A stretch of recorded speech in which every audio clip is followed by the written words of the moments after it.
What's up guys, Jorge Contreras here, and in this video I am going to talk about how to buy your first house. I'm going to go over real estate investing strategies for beginners. Now, if you want to learn how to buy your first house using as little money as possible and knowing what the credit requirements are and the best strategies to get you on your path to buying rental properties, creating passive income, cash flow, long-term wealth so that you can get on the path to financial freedom and starting with buying your first property, make sure you stick it around to the very end. So first, let's talk about the importance. Why is it important for you to buy real estate? Why is it important for you to buy a house? Well, here's the thing. Real estate is one of those things that is a necessity. You are going to have to live somewhere for the rest of your life. So why pay off someone else's property, someone else's mortgage, someone else's land, when you can be creating wealth by living in your own home? Now, in some areas, rents are more expensive, meaning higher cost than the cost of owning your own property. So buying a property is my number one wealth creation tool, because you're going to buy this property at whatever price it is today. And on average, every 10 years, properties in the US tend to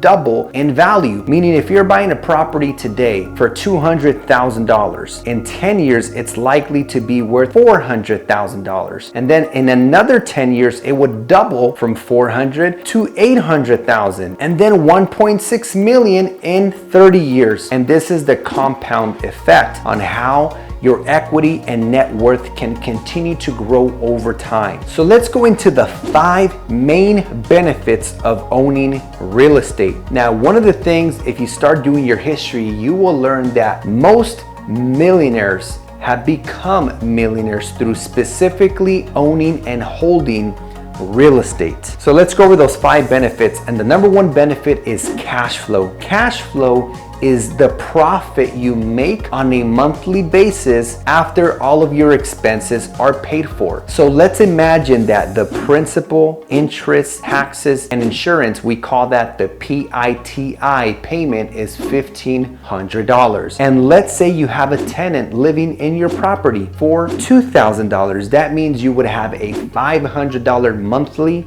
cash flow, which is $6,000 a year of profit. The second benefit to owning real estate is appreciation. And to simplify this, it is the act of the equity growing up in value over time. Just as I previously explained, if you buy a property make sure you guys smash the like button, because when you do, it helps the YouTube algorithm. But really, when you invest into real estate, and let's say you bought a property for $200,000, and in 10 years it goes from $200,000 to $400,000. That means that your property value, the market appreciated by $200,000. So when it goes up in value over time, we call that appreciation. I appreciate you. The third benefit of owning real estate is called depreciation. It means I don't appreciate you. Just kidding. It doesn't mean that at all. It actually means that you can write off the physical asset over 27 and a half years. Now, I don't want to complicate this for you, but when you are looking at depreciation, you got to separate the physical building and the land.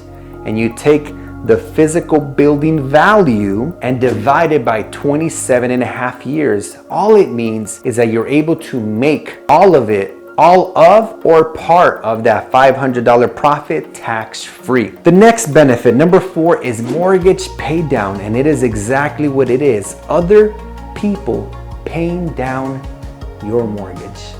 And how amazing is it that as people are paying down your mortgage principal balance, and with market appreciation, you are increasing the equity, the value, your net worth, which you could tap into to buy more properties and to repeat the process. Number 5 is taxes. Simply means when you own rental properties, now you automatically have a business and you are able to write off and deduct items that you were unable to write off before that you need for you to be able to run your business. For example, if you have the right accountant and they really know what they're doing, you can not only write off things like vehicles, your cell phone, your clothing, camera equipment to shoot this video, whatever it is, if you can justify it as a business expense, then that is a proper deduction, and it just means you keep more money in your pocket. Because here's the thing, when you own real estate and you have a business, the more money you make, the more money you keep. So to recap, we have the 5 main benefits: cash flow,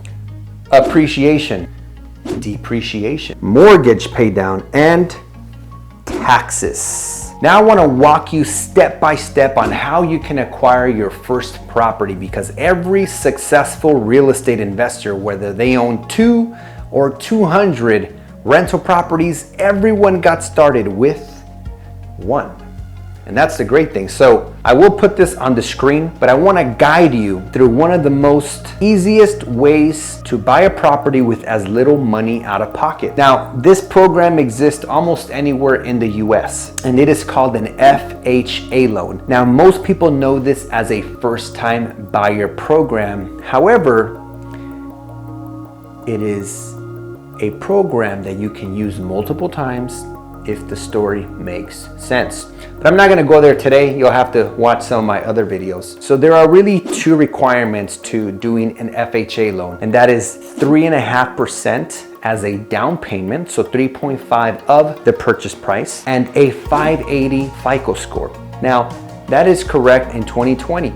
But if you're watching this at a later time, that might change. So make sure you speak to your local mortgage lender. Now, if you're in California, let me know. I can connect you with some people. Let's use the example. Imagine you're buying a property for, smash the like button. Imagine you're buying a property for $200,000. That would be the $200,000 purchase price. And you do 3.5% of the down payment, right? So for every $100,000, it's $3,500. So I would just take the 3.5, multiply it by 200,000, and you get $7,000 for your down payment. Now, there is another out-of-pocket expense when you're buying a property, and I'm going to show you how you can actually work this into the loan so that it doesn't have to come out of your pocket. And usually closing costs can run, again, it depends on your state, the lender you're working with, but in many places it could be as high as 2.5% of their purchase price. So again, we take the 2.5, multiply it by 200,000, and we get 5,000. So in many cases, you will pay a total out-of-pocket investment of $12,000 for your first property using an FHA loan. Now, one of the things that you could do is imagine, again, your closing cost is $5,000. Instead of offering 200,000, you can maybe pay and get a loan for $5,000 more. So essentially, instead of paying the $5,000 out of pocket, you can include it into the purchase price and finance it. Now, there's really 2 types of mindsets here. One of them is Dave Ramsey, and the other one is Robert Kiyosaki. Now, if you follow the Dave Ramsey mentality, which personally is not really my fan, I'm not really a fan. Why? Because Dave Ramsey wants you to pay off your house, right? He says, hey, get out of debt as quick as possible. He says, debt is evil. So he says that debt is evil and you should get rid of your debt as soon as possible. But see, my philosophy, which is a philosophy I got from Robert Kiyosaki, author of the #1 finance book of all time, Rich Dad Poor Dad, he says, you want to understand that not all debt is bad, because there are really 2 types of debt. There is good debt and there is bad debt. You see, good debt puts money into your pocket, and bad debt takes money out of your pocket. You want to get rid of as much as bad debt as possible and acquire as much good debt, because good debt puts money into your pocket, helps you create passive income, cash flow, long-term wealth, financial freedom, and it can help you accomplish your financial dreams. So following my philosophy, what I would do is I would take the closing cost of $5,000 and I would actually include it into the purchase price. Why? So that I can keep more dinero in my pocket so that I can buy more properties. It's not real, it's play money. So again, by keeping more money in my pocket, I am in a position to be able to buy my next property. This is how you build long-term equity, long-term wealth. This is how you can get your net worth to exceed $1 million in your 20s 30s, or anytime. Now, one of the other things that I'll share with you is that you can do an FHA loan and buy up to 4 units. We call this a quadplex or a fourplex. Now, to simplify, we have a single family residence. That means one home on one lot. Then we have a duplex, which is 2 houses on one lot. Then we have a triplex, which is 3 houses on one lot. And then finally a fourplex, which is 4 houses on one lot. You can use this loan and get a single family home, a duplex, a triplex, or a fourplex. So think about it. How amazing would it be if you got 4 houses, you lived in one, and the other 3 paid the entire mortgage, and maybe you would even have some cash flow if you purchased it correctly. Now, here's the great thing. Imagine that